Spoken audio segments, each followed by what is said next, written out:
it out. I was saying to you, if you knew anything about black culture, bro, what you would have done is listen to what she's got to say and then come back with a song to counteract it. like a proper sorry. sound clash. Oh, sorry, my apologies. I'm saying. So obviously you can't even get that bit right. You gotta listen to what she's saying It's all first, my fault, sorry. and then come back with the song if you feel like singing, mate. Fucking hell. You know what I mean? Yeah. Audiosis, you should have said. He's out of Yeah. touch with us. You get me? Huh? He's out of touch with us. I don't know. I don't know what he's doing over there. He's having an Indian concert, but Yeah, really, I he eat should some be dal having a and sound rice class. for Jamaican independence. He should be having a sound class if he really is. If he really Nah, wants you ain't got them skills, to be fair, man. I know. When did done you Pick in up a yourself sound class? anyway. Nice to have you, because to be When fair, you it's were done you All in a right, sound class, one sec, man. One sec. Let me just have When a. you were done all right. Nanifa in a I sound know, class. Mommy Wendy One would In a sec. done me. real life, I know. All right. When We you on the Mommy tail understand. and Wendy tip would on the done me. case, you were done Nanifa in a I tune in a know real life, too. in a real Mommy life. Wendy would done me. I know, Bab. I know, Tooks. When they Okay. draw out the Barry White and done the Sister, dance with the Alinka, Barry White in a Mommy real Wendy life. has done me. Don't Tooks. Don't Alinka, it? Done our dance with the Barry Mommy White. Wendy has done me. Don't The drop with the Barry White and done the dance. Lock off the dance. Everybody Cocoon, man. pull up. Cocoon. That's why we named you, Pull up the baby. Barry White on you. You get me? But anyway. You can't manage. This one, man. You can't Anyway, manage. I'll leave you with Cocoon. You get me? You can't manage when the sound Yeah. Big up yourself, man. You can coon Yeah, on your own. you can't manage. Yeah, you run. When they won the clock, she played the Barry White and done the dance.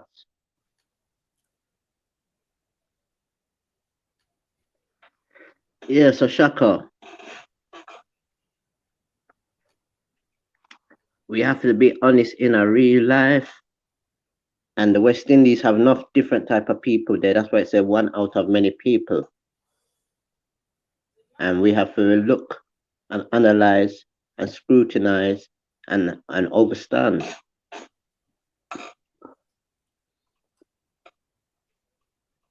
See, this is a real West Indian here because everybody have to run. Don't run. Them a run like Kenyan. Don't run. Them say them is African. Don't run. Come like Gabriel Selassie, we was the last one standing. I'm a return them people, them win. Log on on YouTube, watch the damn thing. Big up Valley Vision, you don't know. Valley of the really show, you know. All right. This is where you get medal on the G block. When you run up on the up block, you know what I mean. You have to circle them perimeter. You know them style of living. You know what I mean. We'll circle back. Say, oh, I wonder if I come out and I chat. Say, yeah, we'll circle around and come back. Yeah. Yeah. Yeah, make sure run where. Go look for your records. If you tune to sing off a tour rock. Oh yes, I'm sending it straight to Galaxy. Yes, you might as well see what Galaxy can do. Like the police. You think Galaxy is police now?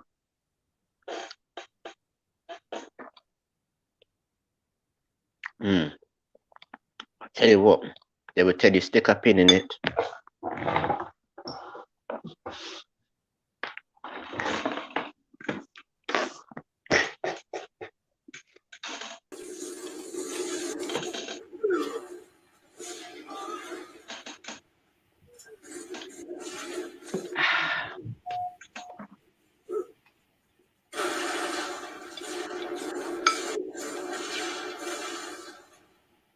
I know the place. Yes, people.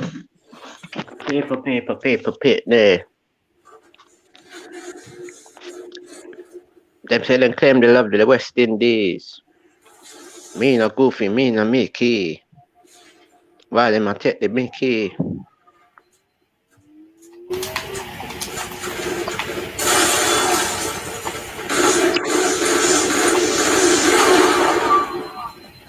Oh, Kingo Gold playing World War II. Okay, right here. Yeah, we had a conversation, right? And yeah, I hope you've calmed down because I can't speak over you. Having do your little renditions. Oh, I thought you come to sing "Sweet Jam Down," Kingo.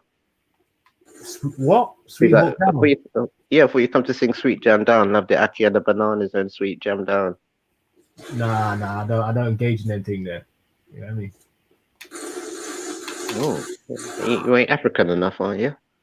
So listen, you made a statement the other day. You said, what's Africa brought to the Caribbean in terms of culture and yeah, okra and black eyed peas. And that's so you're saying food from where they were from, and that's it. Okra and black eyed peas. Okay. So what do the Rastafaris believe in now? Okra and black eyed peas. You're not being serious, so cool. No, Ital, that's Ital, no, the Ital. I was actually coming here to have a serious, half serious. No, it's Ital, innit? It's Ital. But I can tell you, I can tell you, my Arawakan god is called Jaja. So what are the Rastas banging on about, mate? And the red, gold, and green is actually our flag. Okay, so where does that red, gold, and green come from? Is there any other flag with red, gold, and green there? Yeah, because our fruits and certain of our flowers and our birds, we get our colors off the bird. So the Jamaica color of the flag is through the hummingbird, the doctor bird, our national birds. So we will wear these feather headdress, like how you see the red, the black, green, and yellow, and you'd be like, "Oh, that's a Yamaye." Okay. Or you say, "Oh, that's Boriken." That's Boriken. Or you see Quisqueya. I'd to say that it was, you could say, what, cassava, maize. They were really the only things. Potato. That Africans didn't. Potato, tin tomatoes, potatoes, chocolate. Have basically got cocoa chocolate. Cocoa chocolate. In Africa. But apart from that, all their customs, all their religious beliefs, all their traditional cultural practices. Yeah, but you lot eat our food. You eat American food now. It's not African food. Corn, potato, cocoa, chocolate. Yeah, that's American food. You're eating American meals. Yeah, but American meals and wheels. That's a staple carb. Yeah, in Africa, I doubt it. There's more people eating. Well, I can show you in Ghana where it's actually helping a lot of villagers planting cassava. People are able to look after their elders and all these types of things. They're actually getting people from the diaspora to come and plant cassava. The red mere potato from Chile or wherever it is. We have 300 different varieties, man. Yes, but that was the original potato, right? No, we have 300 different types. Right. Yeah. But I mean, that original, that's what that Irishman bought from as one of the main potatoes, right? You know, you probably got it up in New York somewhere, Idaho. The original potatoes, right? Yeah. And we have 300. Imagine when you have 300 different type of potato. Right. 300. Okay, so you're telling me that Africans, that's a not big Moorish part pipers. Africans, that's a big part of their diet, is it? Yeah, potatoes. I'm not talking Moorish pipers. Oh, yo, you say Africans? They're made part of their diet is potatoes. Bruv, go to sleep, bruv. Go to sleep. Cassava. Go to sleep, bruv. Cocoa, chocolate. I'm done. All right, then tin tomatoes. Wake up. Who doesn't have it's the first of the month. Wake up. Right. No, but let's be honest now. Let's be honest though, bro. You can't really tell me that anything has been introduced apart from various foods that only grow inside that part of America's. Yeah, but corn. They call it something punchy. If you're talking about Ghana. Yo. Yeah, but corn, they make it in what they call it, paella. They make in Ghana, they call it funchi, and we call it turn cornmeal. But corn come from America? We have how many different types of variation of corn? So black corn, multicolored corn, red corn. Arawak, Mayan, Aztec, Khoisan? What are you? From the Caribbean, man. He's What American. Define yourself. Why? We now say all fruits, right? Shake the grapefruit. And when you face for you Nah, and I'm me. saying No coming in down, no coming in down. that's a big Call thing me you for a boy. Huge thing, me. That's what I can say. When they come to the West Indies and the South Americas and the Central Americas, they say all fruits, right? You get me? Like the man in a Del Monte. California orange, Florida orange.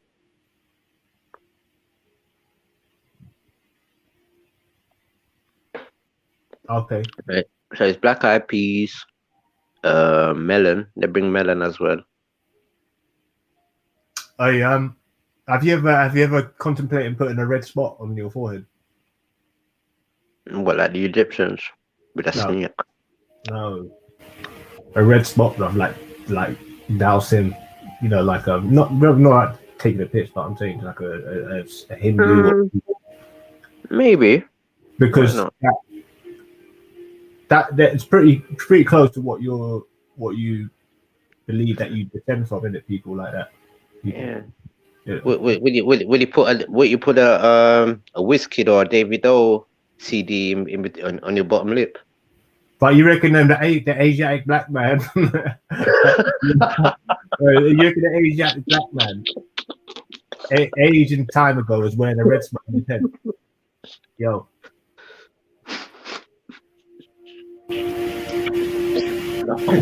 Looking like a walking CD player.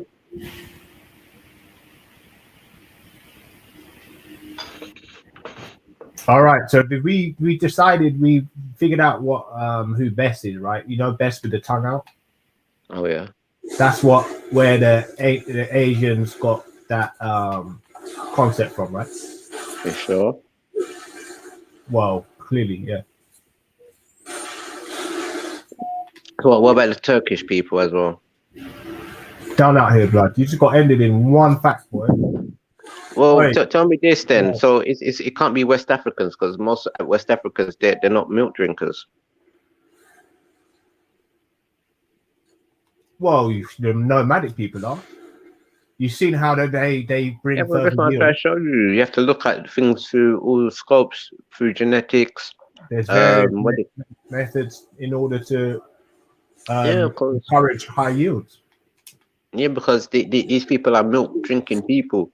It's like for the human body to drink milk, only certain people can do it, because most, say, people who are black, so and say, they're kind of lactose intolerant.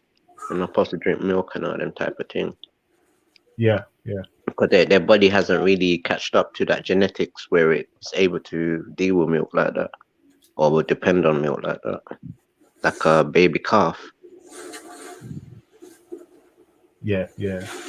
So I'm just trying to kind of navigate this game as well, but I just thought I'd just lock in. I thought, I like to see. So when you think about the Jamaican independence, Jamaica. No, I saw something headlining. What was it about? Fill me in. Did I fill the viewers in? Something about Jamaican independence. Right. Yeah, I saw something in relation to that. What was it exactly? It just dropped today, right? The video. Yeah. I just don't know, mate. I got too much stuff to do. I had to do that. The way how I see things going on in the Caribbean is just and what make it worse is the people. Right. So it's the same type of thing here in the UK and America. No, because everybody loves Africa. Everybody what? Everybody loves Africa. Everybody loves Africa. Yeah, Jamaicans and West Indians, Afro-Caribbean, Afro-Americans were seen as Indians, savage, squad. Yeah, I'd say Daisy, but not everybody. That's like a Castellano. Far reach there, bud. Yes, they do. Bold statement to make. They say their many styles are wicked and wild. We can't trust these people. Yeah.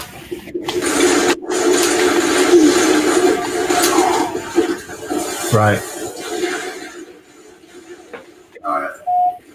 So what else you been studying recently, though? What you been I don't know really. I've just been in and out.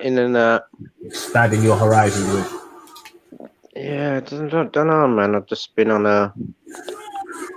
I'm not too sure really. Not too sure. I haven't really been looking at anything too tough anymore, really. Yeah, I'm more into my language and my little languages and things like that. Okay, really, yeah. Yeah, because really and truly, not like, you know what I mean. I already battled Panland. You know what I mean. Beat up the Moors. Who else? It's nobody else really. The Egypts, I make fun out of them. So it's like, you know, What you make fun out of Egypt? What do you mean you make fun out of Egypt? I mean the Kemets. Oh, the Hatshepsut. The Hatshepsut. Nibiru. Hatshepsut. My yacht. Hatshepsut. Hatshepsut. Oh, you can't allow it, bro. Why are you trying to run a thing though like that?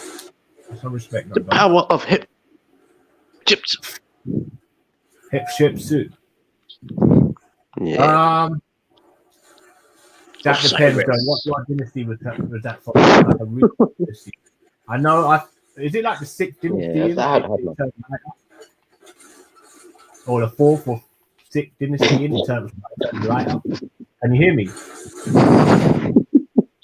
Yeah.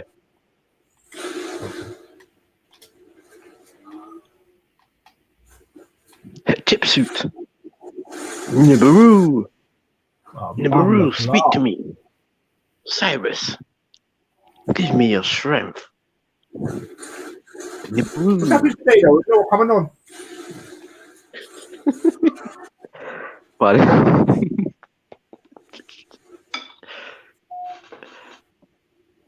Right. So, where did rap come from? From the way they do in America. For the Caribbean, because one of the explorers, they was in Peru and they were talking about the Mayans and the Incas, and they actually witnessed the first sound splash or sting.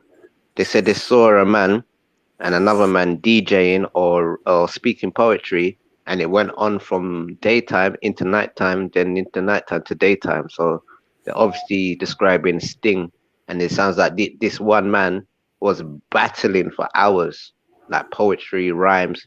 So it just remind me maybe Bunty and Ninja Man or Vibes Cartel and Movado. Papa San and Ninja Man, that's what it remind me of.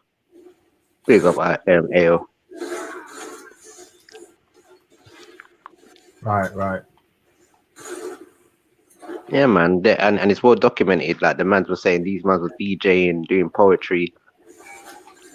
You know what I mean? And to me, that's Sting. That's Sting or what they call it thing, Song Splash. Yeah, because where in Africa they do that? They don't do that. Columbusicism. Yeah. No, How but- they no, what are we trying to say that? What's his name? Who's the one who Shakespeare created poetry? It's like come No, on. but bro. what- There yeah, was but like what- wisdom and this Yeah, but shit. what I'm trying to show you, a lot of these things they develop into what we know as today as carnival. What's that thing in Louisiana, Mardi Gras? All these types of celebrations, and it all happens around the same time. Right. You know what I mean? And it's like it's only recently that there's actually a concert what Africa does in Gambia, and because the first time they ever see anything like that, they want to do it twice a year, and I think it's called Afro Nation. So it's like really and truly, we do this like without no how can I say, without no malice. We does this like genuinely, like have party every bloody day, celebrate everybody Yeah, I birthday know, in every Jamaica, bloody innit? day.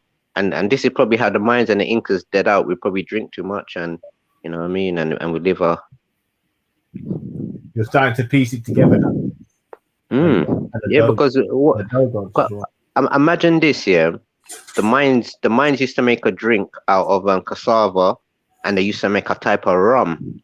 The Mayans, and guess what they call it? Chiku. And my people, the Garifuna people, they make a same rum and thing like that, and they call it the same name. So it goes to show you these people are connected, the Mayans and the Arawaks and the Taino people. And there's even stories where people used to leave from Cuba in their Paraguay, which means warboat. So this boat can hold up to nearly 40 or 30 man in a one boat. And they go over to places like with the Mayans to go learn and things like that. Yeah.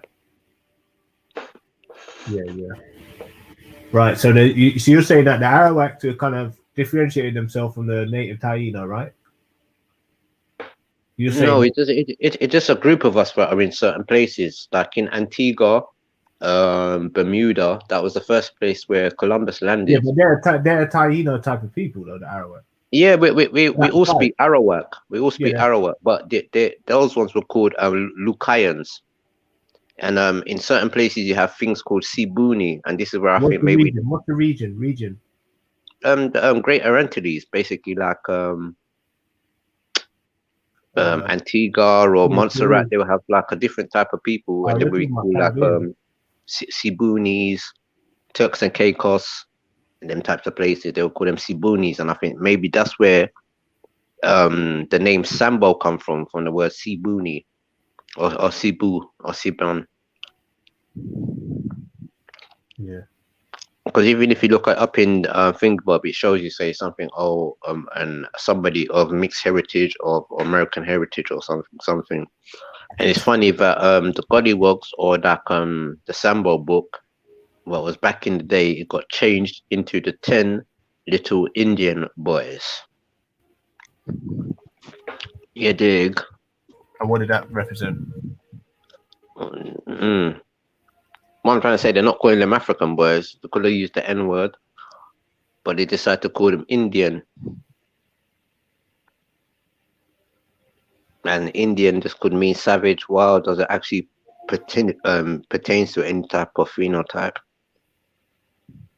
When I look at this map, South America map, why am I not seeing Chile on it? Chile is at the bottom near to Argentina. I think on the right side or left. Right. So that was the more of the.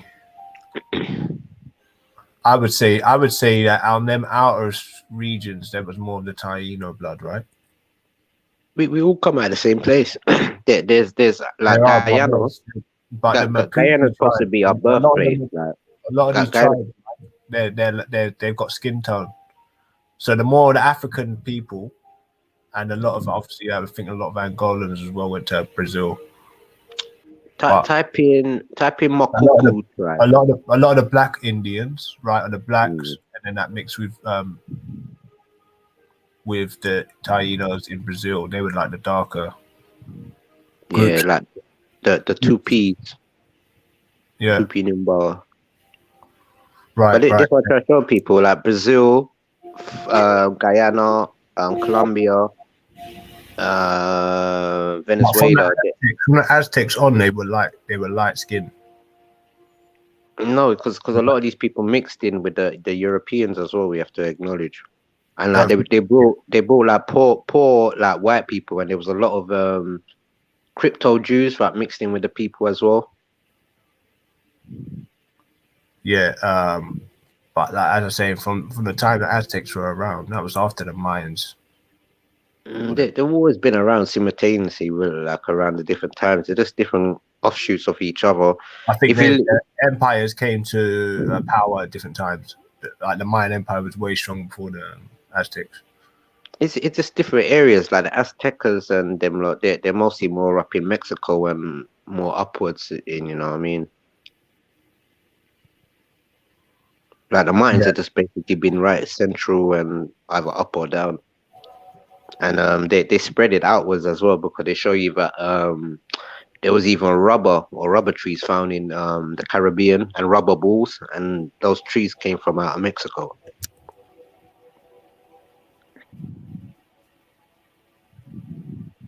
So these Mexican people, right? They were the ones that chopped off heads, no? The Brazilians sacrificed. I think it's a misnomer, to be honest. Like in the later stages. I doubt it. I think that was just something where a lot of Christians could have used to as a catalyst to say, yeah, we need to destroy the people or give them Christianity, whether they like it or not. It's just a paganistic kind of like. Not really, because what I'm finding out is very similar to Hinduism. Very similar. What, the sacrificing?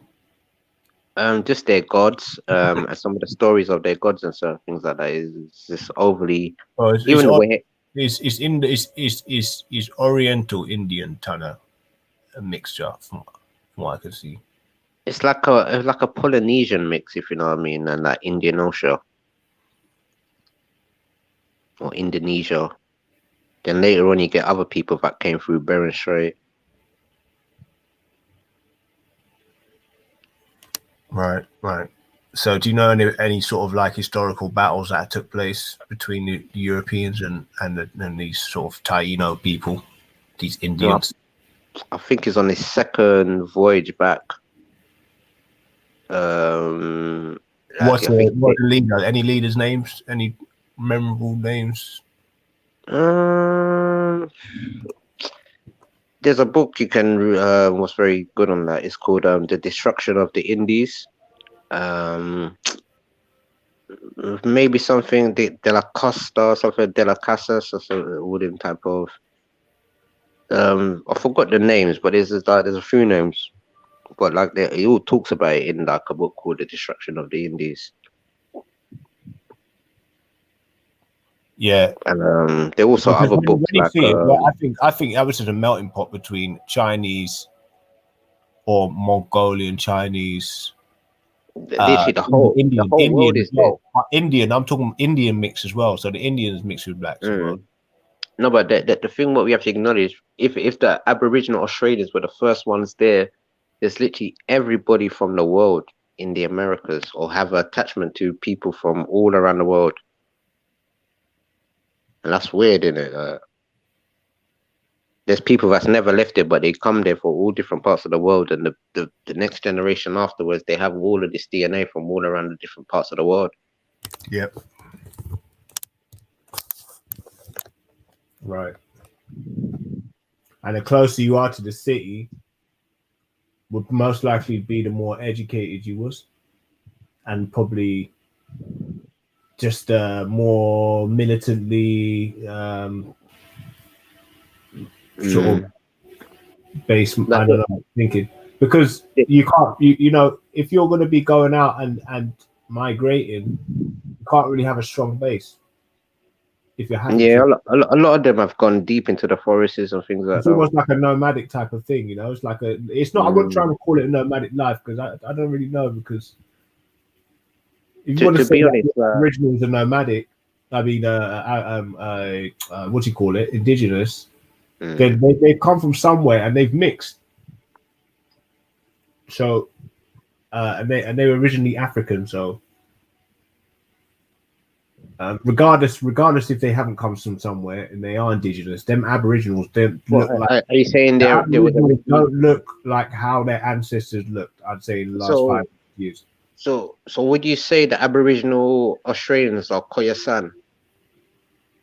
There's definitely a lot of. Well, I've looked at the how much DNA is in that in what part of the earth. You know what I mean? Where the DNA.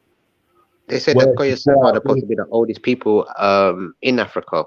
Yeah, the Twa are apparently, but they say the Aboriginal Australians are the oldest people to leave out of Africa. So if you look at Aboriginal Australian, that's what the first human being probably actually looked like. Big up Gold, big up Turok. Big up. No, what I'm saying. So the first human being probably looked Indian or Aboriginal Australian. There were Twa, like people who looked a bit like Nelson Mandela. All of them guys, they set out, went to South America. And Americas. But did the Khoisan look like Polynesians or Aboriginal Australians? Similar, but you can see where the European is in them. No, what people the link to hair them. differentiation, the eye Yeah, color. it's just that, but there's other people from that Because side when of the you look world. at when you look at Twa people, they're just built. They're still African. You can still say they've got quite a it's not it's all refined. It all looks in proportion.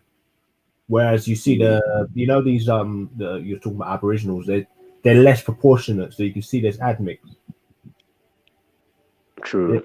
I don't know really what that is, because the amount of No, but you have to remember they've been sort of left by themselves to subjugate by themselves and breed around themselves. See, now I'm thinking assuming that they got raped, but I'm like I wouldn't. As I well, wouldn't yeah, know, a lot of them did. a group of people that would have like sort of 100%, you're right. Yeah, 100%.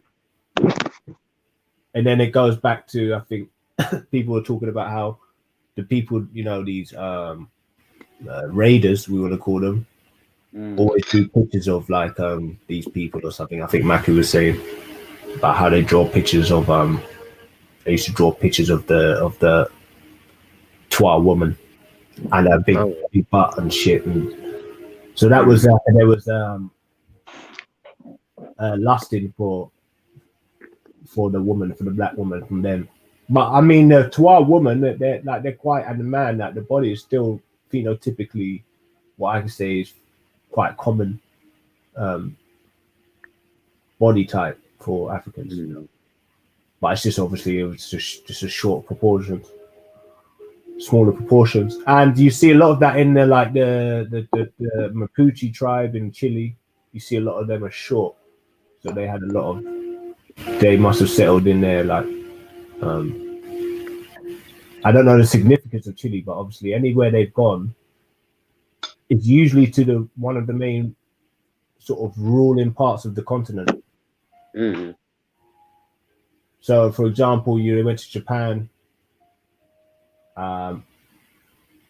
They went to here. They went to the UK, but yeah, they went to some mighty strong places.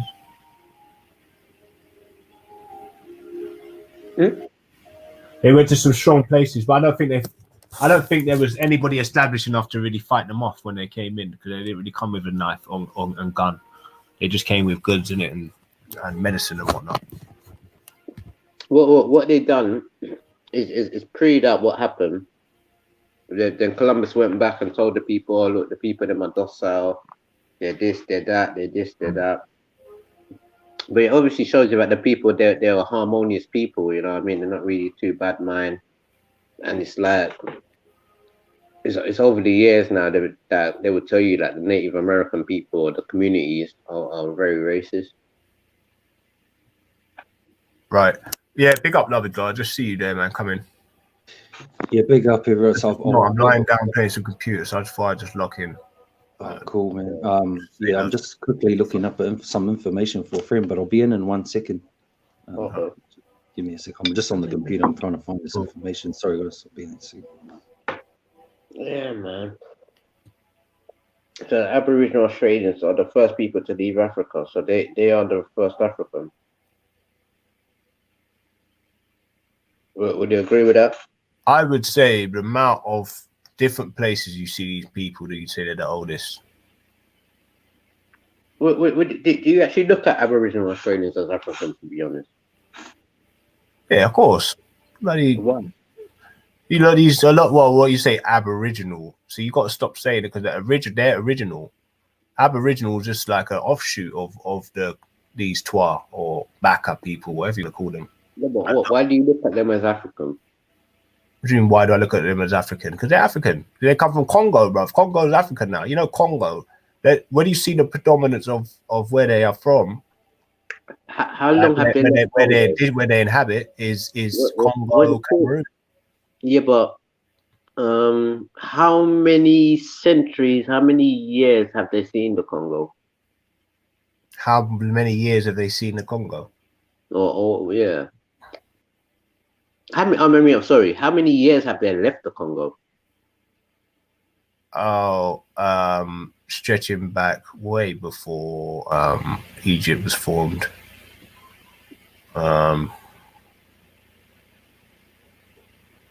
Yeah, it's probably period that. You could probably just Google it now. I can understand why people say oh, African Americans, you're African, but you still look at Aboriginal Australians as Africans. If you to Google, you could probably see what time they set out and where they went to first. You can see where that G markers were. So you take Aboriginal Australians and put them in Congo and Cameroon. Yeah, but you'll keep on naming the wrong thing. Why you keep on saying Aboriginal Australians? So you will put those people in those areas. I would put the Baka people. No, they went themselves. The Baka people went themselves to all these different locations. Small pygmy people, man. You see a lot of them. You see the gene, man. It's a strong gene. It pops out quite a lot. Especially when there's a group of people that seem to be of a mixed type of, like a recently mixed. If these are the first human beings, should they be able to be everywhere around the world then? They are everywhere around the world. Well, why people keep putting them in one location? They live private lives, but they're in prominent positions. Always. Imagine that the people that first left out of Africa, people are telling them where they come from. I probably want to put them there. Imagine that. From what I've seen anyway. And they left on their own accord. Nobody brought them to Australia. If anything, they're the first African. That's what Africans used to look like on that side of the world. No, what do you see today? Aboriginal, you're winding me up now. If they're the first people to leave there, that's how the people used to look, isn't it? No, they've mixed over the time. Yeah, they haven't mixed with nobody. They stayed amongst themselves. They stayed amongst themselves. They have not mixed with nobody. It's only recently people start go to Australia, so I mix with them. And there are certain people that stick to themselves. That's over long periods of mixing. So if they're the first people, who are they mixing with? They're mixing with just other like people that they'd have brought slaves. People, who are they mixing with? They'd have brought concubines with them, and then not only that. So there's obviously human beings everywhere. Then, well, there'd be human beings in certain places, but I'm sure that they'd have been smart enough to take fresh land. They're not just going to go kick up someone off of a land. I don't think anybody would have really been smart enough to figure out where the most fertile land is, and well, you'd have to be a rocket scientist. Yeah, but you have to understand when people are using terms like African, because in those times when Pan-Africans were making books, they were trying to not use the N-word. You see these people, they're always on top of land where there's got basically gold on top of underneath it. So they stop up at the most fertile places. The Baka, the Twa. See, in Congo, yeah, that's the only place. So they're the first people on the planet. They need to be looking for gold. Like they got bills to pay. They got TV license man knocking at the door. They need gold. The first people on the planet. And in Cameroon, there's like the only cure for cancer in one of these rainforests. What, gold? And AIDS. So that's pretty much like gold, yeah. A plant, bro. Cures cancer. It seems that to me, August Gold must have gave people loads of cancer then, because in Cameroon they've got a tree, a medicine plant out of, I think there's about 80 different species of plant there, medicinal plants. There's one that cures cancer and AIDS, bro. Yeah, but it's silver that is medicinal, not gold, mate. No, I'm talking about the plants. I think the name of the plant is a conductor, but silver you could actually use in medicine. Yeah, I think so.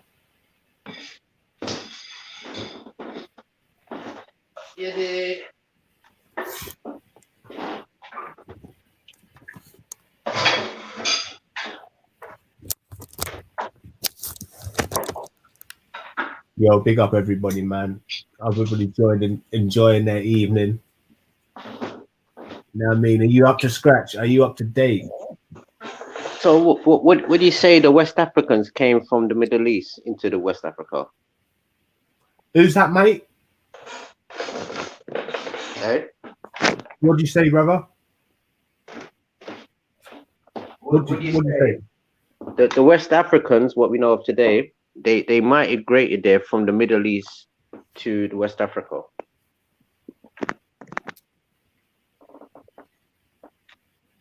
The West Africans today migrated to the Middle East, from the Middle East to West Africa. There will be a small contingent that may have came from places in Middle East, for example, Israel,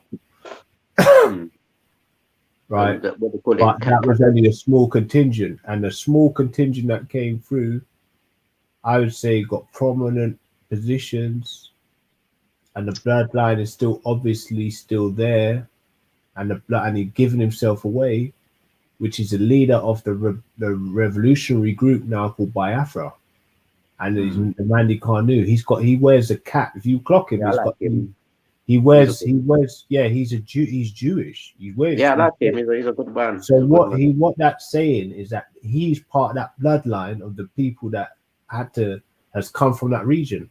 Because you're not just going to try and take on something like that. They know when black people, they're not just going to take. Well, but that's what Shakara tries to tell them. But and this is why I say to them, you cannot argue with real Africans on the continent. They will tell you their history, but Shakara and people will be like, no. No, but listen, it was about that, but the whole group of people now is not Israelite.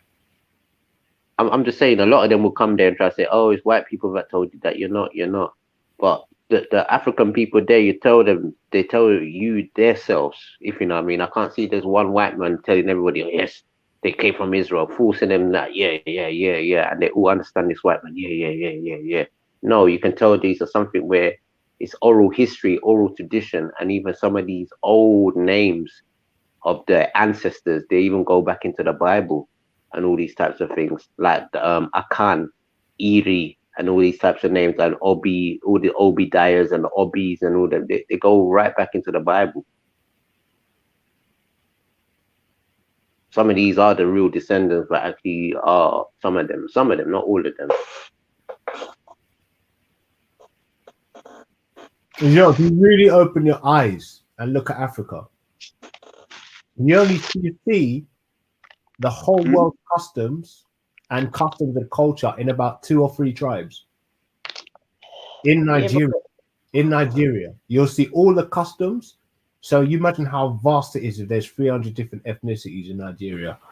Only 3 of the cultures amount to all what we know in the Western world.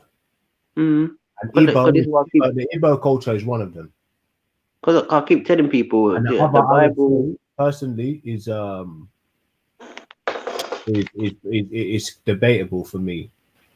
But they seem to have taken on a lot of this sort of Moroccan maybe a little bit, and they've taken on this sort of like nomadic type of viewpoint on the world. I don't know. They've supported a lot of nomadic groups in the run up. No, I'm talking about the West Africans. That take for instance, Akan, Ghana. They say the Akans descend from Esau, and if you look at some of the culture of the Akan people, it literally looks very similar to the Greeks. Sorry, guys, I'm back now. But if you look at do you know the attire? All right, peace. The attire, the clothing. Look at the attire. Look at the hat on the Igbo man. You know the chiefs, they wear the red hat. Now everybody wants to be walking around with a fez on. Now everybody starts now leaving out of Africa, call themselves a Moor, and they're wearing a fez. They've got it's interesting, Gold, because I was actually doing some research the other night.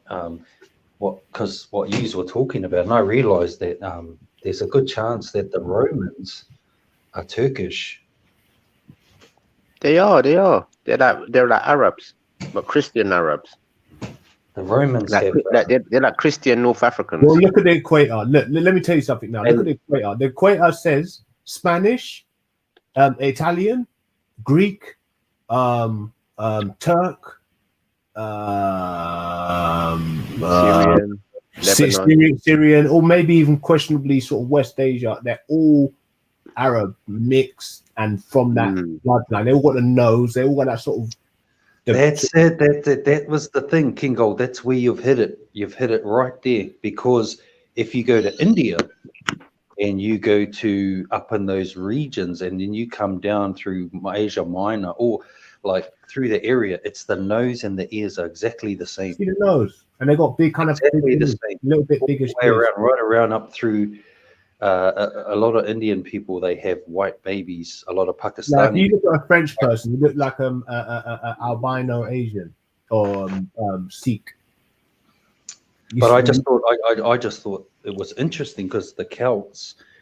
I'm starting to try and how does that work in with the Germans and the Celts? And I started realizing that even the Germans, even though some of them were in that Roman, they were actually taken over by the Romans. And a lot of the Celtic people, the only place that wasn't ever taken over was the Scottish, because they had no interest in Scottish land. They had no agriculture. They weren't interested in their land. So these are Turkish people. These are people from the Highland. Those Romans are Turkish, Greekish history. It's got nothing to do with the Celtic people whatsoever. But then you've got to ask yourself, where's the divide between the two? Is it a Jewish white thing, or is it just a white thing, or is it all the same? Because there's a divide somewhere before, like if you go back to Turkey, there's a divide. They would tell you they would tell you that they had black people in these regions because if you look at the Akans, they tell you that he's a great grandson of Esau, and they say these people used to be in the cave areas of like the Horites. So when you check up where the Horites used to live, it's like on the coast of the Middle East, or in between like the Middle East Mediterranean.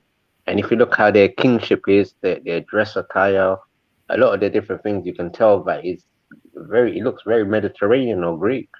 He says something important there though, but the Turks, the reason why they got so much in common with the Romans is they always had cahoots with the Romans throughout all their conquests.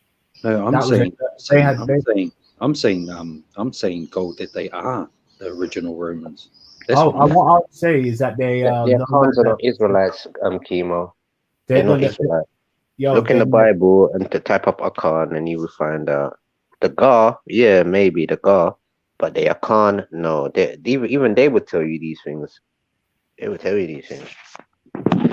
Yeah, I'd say the Turks, because they were so nomadic, they had a lot of different bloods in them. And they were sort of like the mercenary, like a mercenary type. This is also why the Akans celebrate when the British arrived in Ghana. Because they know they're Esau. And this is also why the Ghana kingdoms used to have a lot of fighting with the Nigerians, because the Nigerians were mostly Israelites. And that the Gar people were probably the people they stole out of Yoruba and Benin and them other places. And if you notice, there's a lot of Prince Masons in Ghana. When are you talking about Wagadu? When it was called Wagadu or something? So I think the mix. No, that there was the Yoruba Akan wars and certain things like that. So these people used to steal a lot of the Nigerian people and sell them to the English and things like that. I'm starting to think that when you come down into Canaan, like let's take the Hittites. The Hittites. Show us the Akan. This is the thing now. You get this person called Chemo. When it was COVID, everybody was locked down on COVID, and this man. Everybody was locked down during COVID. This man never come on the panel once. Now he's calling people dunce. Go into the Bible and find out who Akan is. What is it? Ed. Just type in Akan in the Bible, and they tell you that is Esau's grand pitney. I'm grandfather. Sorry, gentlemen. No, cool. So what I was saying is, then I started realizing, like, if you have a look at the Chinese and then you go towards India and Pakistan those ways, I try to understand. Well, where's the cutoff point? Where's the mix? And I realized that white people, like when you have kids, like when they branch out and they have their own kids, it's just a different mix of white people. It's just different families having a different type of white person, and you know, and I think the changes because of similarities around those areas, people around those areas popping out white kids with blue eyes all around those areas, and then if you have a look at the Chinese, you would say, well, they're kind of, you know, they have a kind of like a white look, but they have their eyes are slanty and stuff, but it's only because they come from a certain group, another family from the same family, but they've just made their own